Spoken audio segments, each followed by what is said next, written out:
Hi and welcome to all the racing fans out there. The pre-recorded show. We are recording early doors on Monday morning for the Tuesday meeting, the 3rd of December, on the Turffontein Standside track. Joining me on the line is Alistair Cohen. Alistair, how are you doing and what do you make of the card?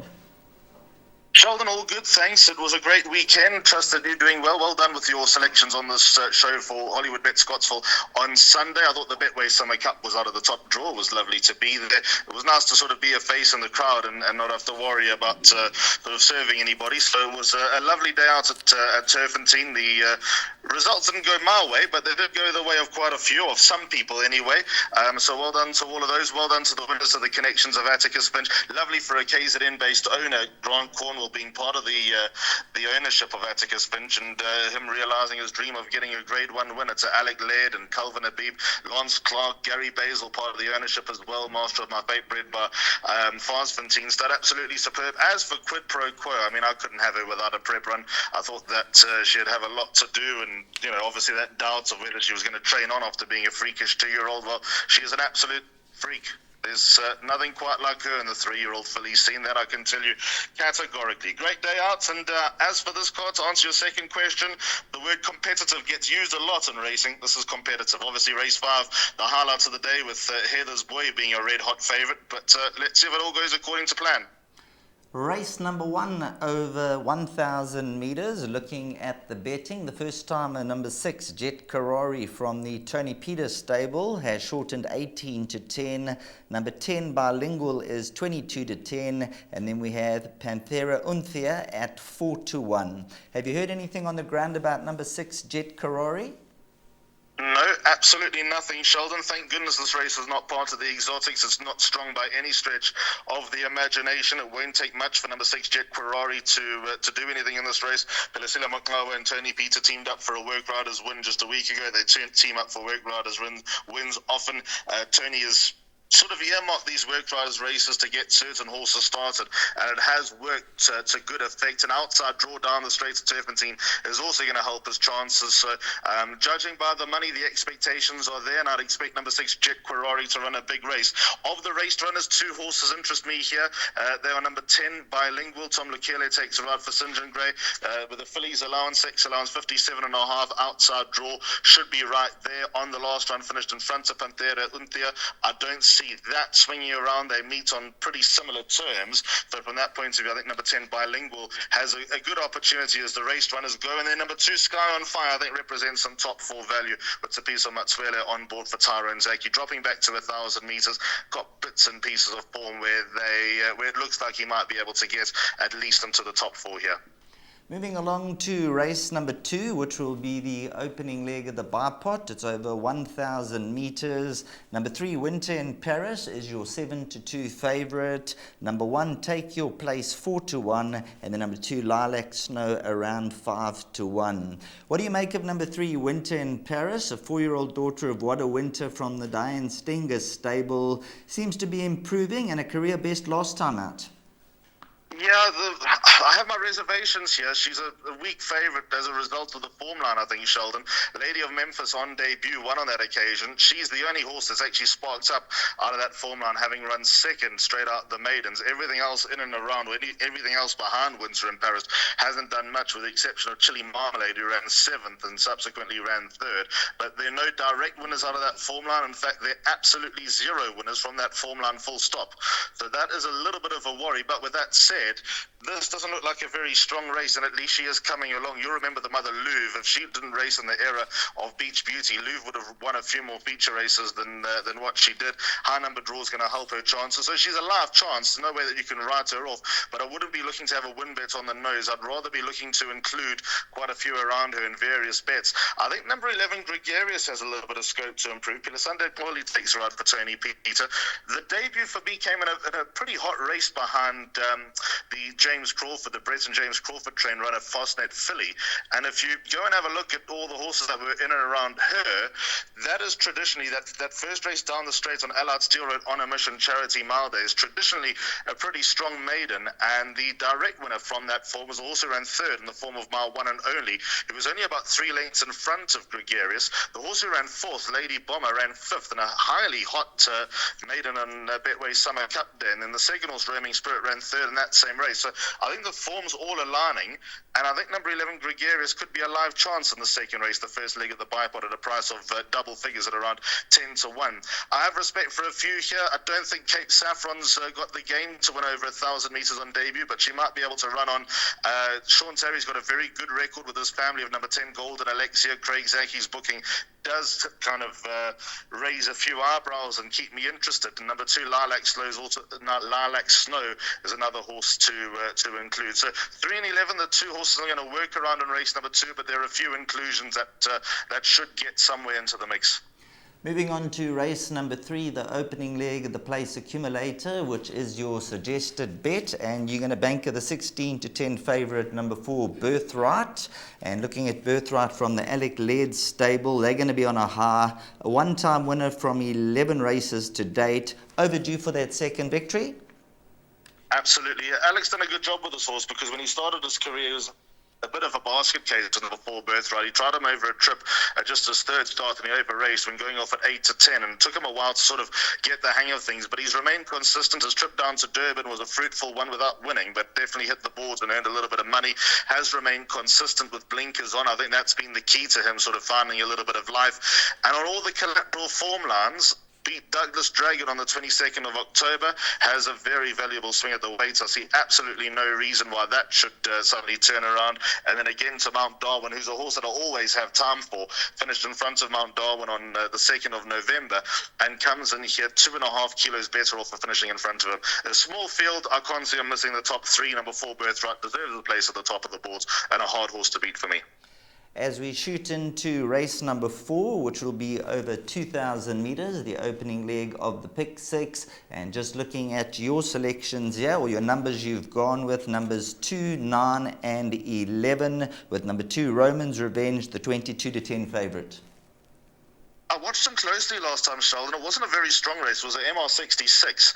He's got a lovely fluent action about him, and I think the step up in distance is going to help him a lot as well. I think he just got kind of tangled up on the inside track when he wasn't winning as a maiden and going off as a warm water favourite on a couple of occasions. But I think the galloping course has brought him alive up on the half belts. And just with that action that he's able to put together, I can see why he's suddenly come alive and doing the job. And he's going to be a hard horse to beat, number 2, Roman's Revenge. Takes a steady rise in class, but he could very well be up to it. If he comes unstuck, there are a couple of horses here that just pique my interest a little bit. Number 9, Silvano's Song, has been a bit of a letdown. He's a nearly man. He hasn't won in 686 days, but change of scenery might help him along. He's consistent without getting the job done. I think that he'll be in and around the action. I don't think he'll need the run. Taro and Zaki's horses generally don't when coming off a layoff and starting life over 2,000 metres for the new yard. It could be the catalyst for him running a nice enough race. And then number 11, Full Go. If he wasn't drawn and won, I must be honest, I would have left him out. But his penultimate start to Heather's Boy was a good one. Obviously, the second horse, Bacchus, came out and won a race that was of similar category. Draw one's going to help his cause. The rise in distance, I'm hoping, helps his cause. I don't really know about that. The lightweight, I think, could make him a bit of an each-way go in race number 4. So I've got number 11, Full Go, and just because he's got a couple of things pointing towards him here. But no doubt number 2, Roman's Revenge, the horse to beat. We'll step on the gas to race number 5, an unbeaten horse called Heather's Boy number 3, a son of Rafif from the powerful Mike de Kock stable. How impressed have you been with this individual, Alistair? I think the talk is quite revealing about the son of Rafif, Sheldon. So I chatted to Michael at the Betway Summer Cup and asked him what his plans were for Cape Town, really, because he's got quite a few nominations for the Hollywoodbets Cape Guineas World Sports Betting Cape Town met, and obviously Saturday wasn't the greatest day in de Kock's training career. And number 3, Heather's Boy, does hold an entry for the Hollywoodbets Cape Guineas, and this will go a long way to deciding when the float goes down, if it's going to go down straight after this race, or if he's going to hold back a little bit longer. He's a very, very good horse. He beat Bacchus last time. Bacchus, as mentioned, came out and franked that form. His maiden win from the back of the field was very appealing to the eye. He does deserve his place at the top of the boards because he's done nothing wrong, but 4 to 10's tight. Number 4, Truth, is going to give him something to think about. First run is a gelding. He's had no luck with draws. He didn't really enjoy Hollywoodbets Greyville in his 2 starts at feature race level there. He didn't have the best of draws either. He came back in a sprint last time on the Turffontein inside track, and the tight track just does nothing for him. He's going to give number 3, Heather's Boy, something to think about. The bottom line is Heather's Boy shouldn't miss the top 2, so from that point of view, he's a bipot and place accumulator banker. That's what I've done. There's no reason for me to say, well, the 4 to 10 shot can't win, because he most definitely can. But in the pick 6, put number 4, Truth, and Gavin Arena takes her out. He loves the Son of Heavenly Blue. He's doing very well at home, and this will be the race that decides the direction that number 4, Truth, takes. Likely going to be targeting the Triple Crown, but who knows? If he does beat Heather's Boy, then thinking caps will go on. Just respect number 4, Truth, but 3, Heather's Boy, a hard horse to beat. You'll be looking for the Mike de Kock stable to go back-to-back with number 2, Wolf Mountain, who is trading at around 7 to 10. 7 runs for 2 victories and 4 runner-up berths. Another horse who could be anything in the making, Alistair? His last run was very, very good, Sheldon, over this course and distance in the Graham Beck when beating Moonlight Trader. The direct winner from that race was Musical Score, who I know Lucky Hoodalakis holds in high regard. Musical Score finished, 1 1/4 lengths behind Wolf Mountain. Moonlight Trader ran no race in the Dingons, but he who finished in front of, finished behind Wolf Mountain, ran no sort of race in the Dingons, but also ran 6th, a length behind Wolf Mountain. Fire Attack ran 2nd, so quid pro quo. So I think from all those points of view, Wolf Mountain back over the same course and distance with Stratham on board, he should, if he just comes close to repeating that last run for which he got a £4 penalty, he should be able to turn over this field. Grey Jet could be a very nice horse. He won with contemptuous ease on debut, beating Exceedingly Glam. This is going to be a bit harder, but he could be good enough. So he's a bit of a question mark when going into the pick 6. And Shua Sonata on indirect form lines, I can't see him beating number 2, Wolf Mountain, but his maiden win was good. He should run into the top 3. But number 2, Wolf Mountain, probably the closest thing to a pick 6 banker on the day.